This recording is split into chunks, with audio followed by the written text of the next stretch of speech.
ओम यां मेधां देवगणः पितरश्च पासते तया मामध्य मेधागणे मेधाविनं कुरु।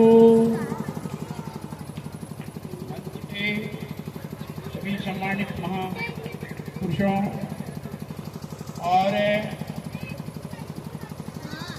छोटे छोटे बच्चों, अभी जिस बात को मैं कहना चाह रहा था, हमारे मित्र चंद्रशेखर जी पहले कह चुके हैं और मैं उसकी तैयारी में भी आया था।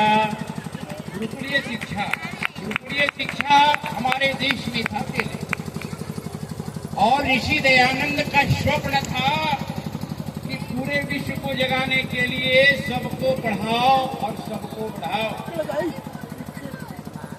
गुरुकुलीय शिक्षा में कन्या का पाठशाला अलग हुआ करता था और बालकों का पाठशाला अलग हुआ करता था। और आज जो देख रहे हैं ना, कोई जाने या ना जाने, कोई माने या ना माने, सच तो है ऋषिराज इस बात को पहले ही कह चुके हैं। और ऋषि दयानंद की समाधि 18-18 घंटे की लगती थी। उन बेटियों की दुर्दशाओं पर बहुत रोना होता था और बेटियों के लिए और देश के गौ माताओं के लिए तड़प तड़प के रोते थे। कभी बेटियां घर के दीवारों के अंदर बंद थी, लेकिन आज हमारी बेटियां देश विदेश में जाकर के ध्वज लहरा रही हैं। अभी जो बेटियां बता रही थी कि जर्मनी में, कश्मीर में चली गई पढ़ने के। कभी जमाना था जब ऋषि दयानंद कहा करते थे कि बेटियों को पढ़ाओ, तो काशी के पंडित कहा करते थे कि बेटियां भी पढ़ेगी। क्या प्रमाण है कि बेटियों के पढ़ाने का आप आदेश दे रहे हो? तो ऋषि दयानंद ने वेद का एक मंत्र निकाला और उसमें कहा, याथम वाचम कल्याणी माँ बादनी जनेभ्याम। यह वेदवाणी सबके लिए है।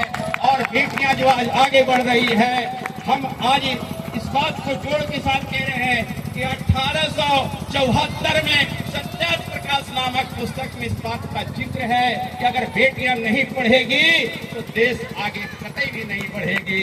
इसलिए बेटियों का जो आज सम्मान मिल रहा है, बेटियां जो आगे बढ़ रही है, इसलिए ऋषि दयानंद कहा करते थे, यत्र नारी पूज्यन्ते रमन्ते तत्र देवता।